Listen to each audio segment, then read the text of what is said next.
Okay, అందరికీ నమస్కారం. ఇది శంషాబాద్ ఆర్జేఏ పోలీస్ స్టేషన్ లిమిట్స్లో మనకు ఒక 5 కేసెస్ రిజిస్టర్ అయినాయి. ఈ కేసెస్ అన్నింటిలో కూడా వీళ్ళు ఎయిర్పోర్ట్లోకి చెక్ ఇన్ అయిన తర్వాత వీళ్ళు ఫ్లైట్లో బోర్డ్ అయ్యి కావచ్చు, లేకపోతే చండీగఢ్ కావచ్చు, అట్లా వేరే ప్లేసెస్లో దిగిన తర్వాత వాళ్ళు చూసుకుంటే వాళ్ళ బ్యాగ్స్లో సో అట్లా మనకి ఒక 5 కేసెస్ శంషాబాద్ ఆర్జేఏ పోలీస్ స్టేషన్ లిమిట్స్లో గత 1 మంత్లో రిజిస్టర్ చేయడం జరిగింది. దీంతో మనకున్న డిజిటల్ ఎవిడెన్స్ వీటితో మనం చూస్తే ఒక వ్యక్తిని మనం ఐడెంటిఫై చేయడం జరిగింది. అతని పేరు Rajesh Kapoor, is native of Delhi. So ఇతని మోడల్స్ ఆపరేండి ఏంటంటే బేసికల్గా ఇతను ఎయిర్పోర్ట్స్లో ఒక సింగిల్ రిచ్ విమెన్స్ అనేటువంటి ఐడెంటిఫై చేస్తారు. International passengers Hyderabad to Delhi, అయితే హైదరాబాద్ టు ముంబై అట్లా వెళ్తున్నారు, హైదరాబాద్ టు బెంగళూరు టు హైదరాబాద్ ఇట్లా వెళ్తున్నాక ఎవరన్నా కొద్దిగా రిచ్ వెల్దీ విమెన్ అండ్ సింగిల్గా ఉండేవాళ్ళు, వాళ్ళ బ్యాగ్స్లో వాళ్ళు కేర్ఫుల్గా చూసుకుంటూ ఉన్నారు. అటువంటి వాళ్ళని ఇతను టార్గెట్ చేస్తారు. బేసిక్గా ఇతను లాస్ట్ ఒక 100 డేస్లో ఇతను 200 ఫ్లైట్ ట్రిప్స్ చేశారు. On an average 2 trips per day యావరేజ్గా చేయడం జరిగింది. సో ఇతను ఫ్లైట్లోకి ఎక్కిన తర్వాత వీళ్ళు పైన అంటే వాళ్ళ సీట్స్ పైన కిందలో పెట్టడం జరుగుతుంది. సో దాంతో ఆ లగేజ్ రూఫ్ టాప్లో పెట్టినప్పుడు ఇతను వాళ్ళ లగేజ్ పక్కనే అంటే ఎవరైతే ఇతను సెలెక్ట్ చేసుకుంటారో విమెన్ని ఆ హ్యాండ్ బ్యాగేజ్ పక్కనే ఇతను కూడా అతనుకున్న హ్యాండ్ బ్యాగ్ అక్కడ పెట్టడం జరుగుతుంది. అండ్ సిమిలర్గా జర్నీ యూజువల్గా మనకు 2 hours లేకపోతే 1.5 hours 1 hour మనకి ఏ డెస్టినేషన్ చూసుకున్నా కూడా హైదరాబాద్ నుంచి యూజువల్గా 1 hour మినిమం జర్నీ టైం ఉంటుంది. సో వాళ్ళు ఎప్పుడైతే ఆ ప్యాసింజర్ ఇతను టార్గెట్ చేసిన ప్యాసింజర్ ఎప్పుడైతే వాళ్ళు నిద్రలోకి వెళ్తారో వాళ్ళు న్యాపింగ్ చేస్తున్నప్పుడు నిద్రలోకి వెళ్ళినప్పుడు వాళ్ళు వాష్రూమ్కి వెళ్ళినప్పుడు కానీ అటువంటి సమయంలో ఇతను వాళ్ళ బ్యాగ్లో నుంచి ఇతని బ్యాగ్లో ఆ జ్యువెలరీ ట్రాన్స్ఫర్ చేసుకోవడం జరుగుతుంది. అట్లా ఆ విధంగా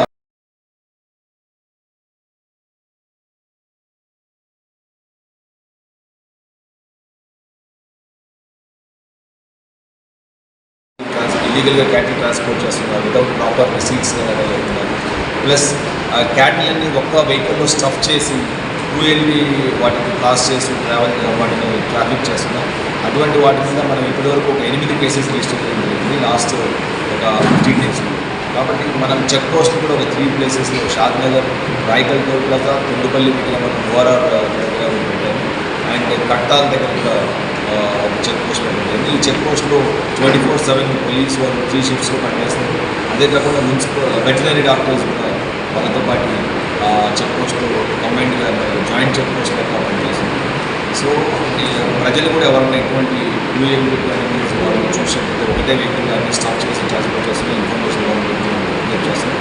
సో మీరు ఓన్లీ ఇన్ఫర్మేషన్ ఇచ్చిన తర్వాత ఇమ్మీడియట్గా పోలీసు వాళ్ళు యాక్షన్ ఏంటి స్వింగ్ చేయడం కానీ ఆపడం వాటిని ఆ వెహికల్స్ని సీజ్ చేసి మనం రిజిస్టర్డ్ గోశాలకు పంపించడం జరుగుతుంది. సో అండ్ బక్రీద్ పండుగ రోజు కూడా మనకు ముస్లిం సోదరులు వీటన్ని యానిమల్స్ని కట్ చేసిన తర్వాత ఆ వేస్ట్ని ఎక్కడ డిస్పోజ్ చేయకుండా వాటి మున్సిపల్ వారు ఇచ్చిన మీ బ్యాగ్స్ కవర్స్లో దాన్ని నీట్గా కట్ చేసి దాన్ని నీట్గా ప్యాక్ చేసి మున్సిపల్ వెహికల్స్ అక్కడికి వచ్చి వాటిని కలెక్ట్ చేసుకుని ఉంటారు. సో ఎక్కడైనా ఏ ప్రాబ్లం ఉన్నా కూడా దయచేసి అది పోలీస్ వారి దృష్టికి తీసుకురావాలని చెప్పేసి అందరినీ గొడవ ఈ బక్రీద్ ఫెస్టివల్ అనేది అందరూ పీస్ఫుల్గా జరుపుకోవాలి. కాబట్టి అందరూ కూడా ఏ సమాచారం ఇమ్మీడియట్గా ఫస్ట్ పోలీస్ అది ఈ పీస్ కమిటీ మీటింగ్లో ఈరోజు శంషాబాద్ మున్సిపల్ కమిషనర్ గారు, సుమన్ గారు అండ్ వెటనరీ డాక్టర్ గారు, ఉమాకాంత్ గారు అండ్ మిగతా మా సీనియర్ పోలీస్ ఆఫీసర్ గారు కూడా దీంట్లో పార్టిసిపేట్ చేయాలి.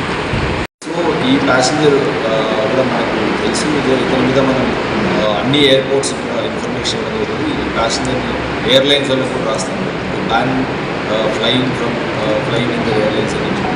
సో ఈ మొత్తం వర్క్ అంతా కూడా CP Avinash Mohanty Cyberabad CP sir ఆధ్వర్యంలో additional ACP Ramkumar, ACP K Srinivasulu and detective inspector and detective inspector Nageshwar and SHO Balaraju వీళ్ళ టీం అంతా కూడా దీన్ని డిజిటల్ ఎవిడెన్స్ అంతా కూడా మన వీడియోస్ ఫుటేజ్ ద్వారా దీన్ని డిటెక్ట్ చేయడం, అతన్ని మనం ఢిల్లీ నుంచి అతను ట్రాన్సిట్ వారెంట్ పైన తీసుకురావడం జరిగింది, PT warrant.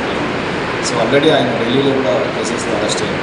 So further police custody తీసుకుని ఇంకా అతను అఫెన్సెస్ చేసేవాళ్ళు వాటి నుంచి కూడా ఇన్ఫర్మేషన్ కాబట్టి ఇంకా ఫర్దర్ కేసెస్ ఇవ్వడానికి సో ఎయిర్ ట్రావెల్ ప్యాసింజర్స్ అందరికీ కూడా దయచేసి మీ వాల్యుబుల్స్ మీరు క్యారీ చేస్తున్నప్పుడు వాటిని జాగ్రత్తగా మీరు ఎటువంటి పరిస్థితుల్లో వాటిని మీరు కో ప్యాసింజర్స్ ఇవ్వడం లేదా పక్కన పైన మీరు టికెట్ ఆఫ్లో పెట్టుకోవడం అటువంటి చేయదని చెప్పి రిపోర్ట్ చేసుకుంటాను. Negative place native of Delhi.